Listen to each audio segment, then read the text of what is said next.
Bonjour à tous et bienvenue dans cette nouvelle vidéo. Je suis ravie de vous retrouver aujourd'hui afin de pouvoir faire le bilan du mois de juin 2022.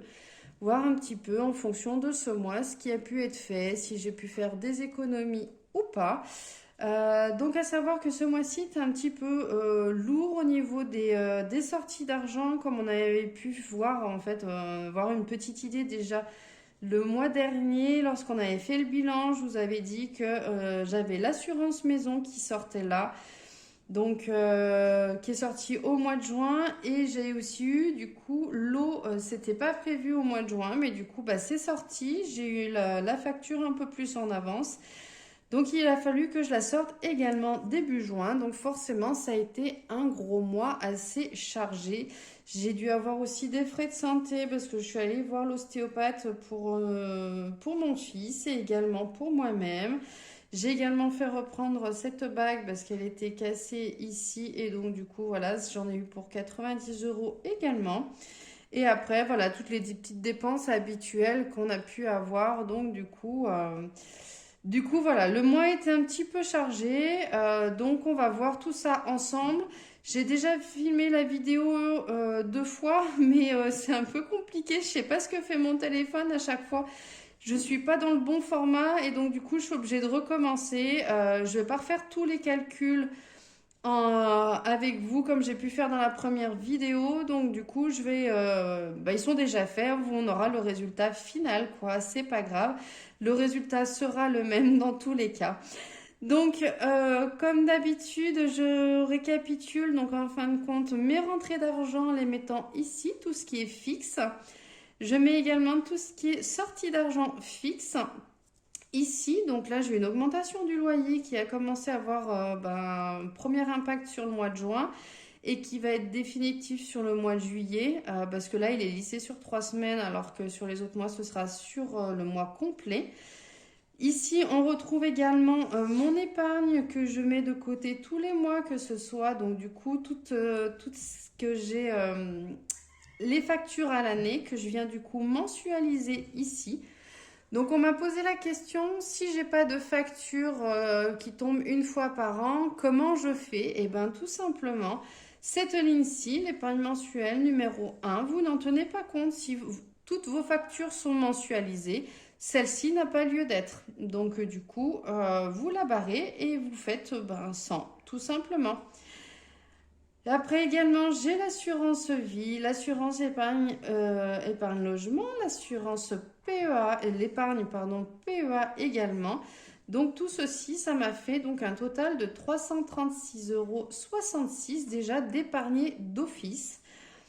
Ensuite, du coup, on retrouve toutes les dépenses qui sont plus aléatoires, notamment donc l'assurance maison. J'ai eu 345,82 € qui a été du coup sorti, et 119,92 € pour l'eau. Donc tout en bas, j'avais déjà épargné 306 euros, si vous vous en souvenez. J'avais épargné 306 euros, hop, ici. C'est que j'avais déjà mis de côté pour justement l'assurance maison notamment. Donc du coup, j'ai décidé de les réinjecter ici pour pouvoir soulager effectivement ce mois qui est un petit peu compliqué. Donc je les rajoute ici dans tout ce qui va être argent en plus, puisque je veux dire, voilà, c'est de l'argent que j'avais mis déjà de côté. Ça va venir contrebalancer la sortie qu'il y a ici. Voilà, donc quand on fait le total, tout ce qui va être en entrée d'argent, je suis à 3394,33 €. Tout ce qui va être sorti d'argent, je suis à 3177,62 €. Quand on fait la différence entre les deux, nous tombons sur un solde positif de 216,71 €. Si on rajoute les 336,66 € que nous avons ici, nous tombons du coup à 553,37 €. Voilà, donc nous avons un solde positif. Malgré ce mois un peu compliqué, j'ai réussi à mettre un peu d'argent de côté.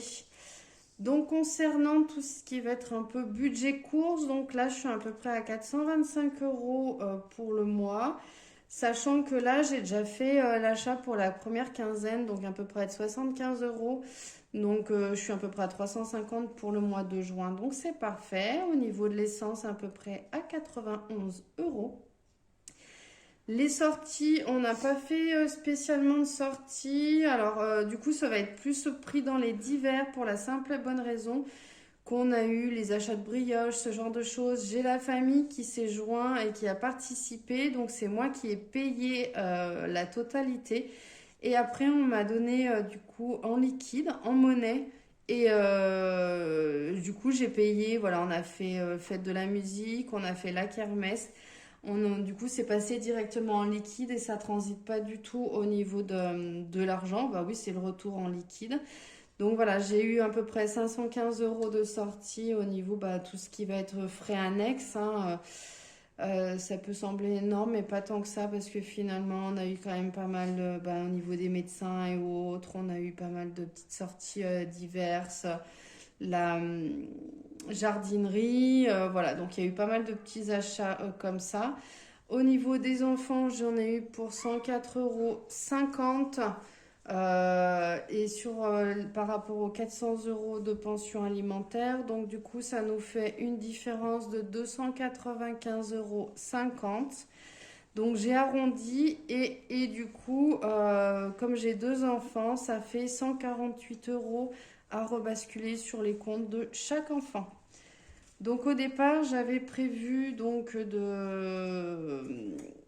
des 216 euros que j'avais mis de côté ici. Donc j'ai prévu de faire déjà 148 euros pour un enfant et il me restait du coup plus que 68 euros. Donc pour le deuxième, donc il y avait une différence de 80 euros. Donc ce que j'ai décidé de faire, c'est que comme j'ai eu énormément de sorties d'argent ici et que ça a beaucoup amorti, j'ai décidé du coup de soulager un peu ce poste et donc je vais venir taper dans les 206 euros, les 80 euros, je vais venir les récupérer ici. Et comme ça, les enfants, ils auront leurs 148 euros chacun. Ce sera quand même beaucoup mieux. Donc, je reprends celui du mois de mai par rapport à mon épargne mensuelle numéro 2.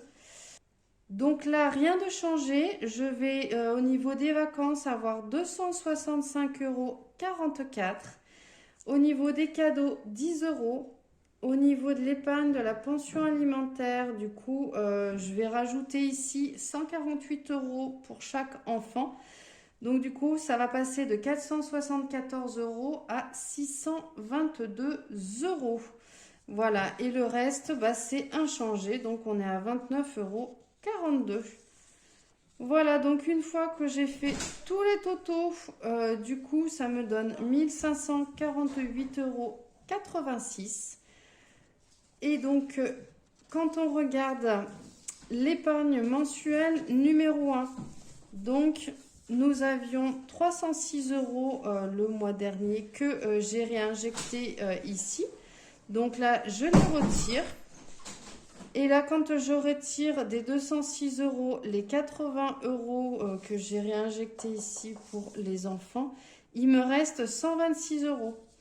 Donc, comme les prochaines sorties d'argent assez importantes sont pour le mois de septembre, donc j'aurai une partie pour les impôts sur le revenu, l'assurance responsabilité civile et le bois. Donc, du coup, peu importe, j'ai décidé de mettre sur les impôts les 126 euros.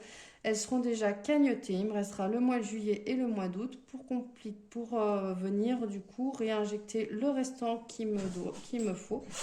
Sachant bien entendu que, comme je vous avais dit dans la précédente vidéo, toutes les sorties d'argent sont entre le mois de juin et le mois d'octobre.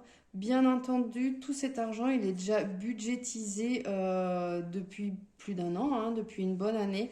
C'est juste que là, quand j'ai commencé à faire les vidéos au mois de février, j'ai fait l'erreur de commencer à zéro. Alors oui, c'est une erreur, oui et non. C'est que ça vous montre aussi que même quand on commence de zéro, on peut facilement augmenter et réussir à mettre de l'argent de côté. On arrive toujours à s'en sortir malgré tout. Donc voilà, là c'est vrai que ça semble un peu serré, un peu cric-crac. Mais vous verrez que du coup, à la fin de l'année, ce sera quand même beaucoup plus souple, beaucoup plus large du fait que j'aurai plus de sortie d'argent. Et donc du coup, ben, j'aurai forcément davantage de souplesse au niveau de mon budget. Voilà, bah écoutez, n'hésitez pas à me dire de votre côté si vous avez réussi à épargner également au mois de juin, comment vous êtes sorti, le montant également. C'est toujours bah, intéressant de savoir un petit peu aussi chacun ce qu'il peut réussir à mettre de côté. Bien entendu, l'objectif, c'est pas de faire une compétition, c'est pas savoir qui aura réussi à épargner le plus.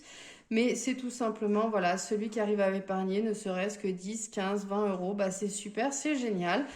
Donc bah voilà, n'hésitez pas à mettre en commentaire, mettez un pouce bleu si la vidéo vous aura plu, n'hésitez pas à vous abonner à ma chaîne si ce n'est pas encore déjà fait. Et moi, je vous dis à très bientôt pour une prochaine vidéo.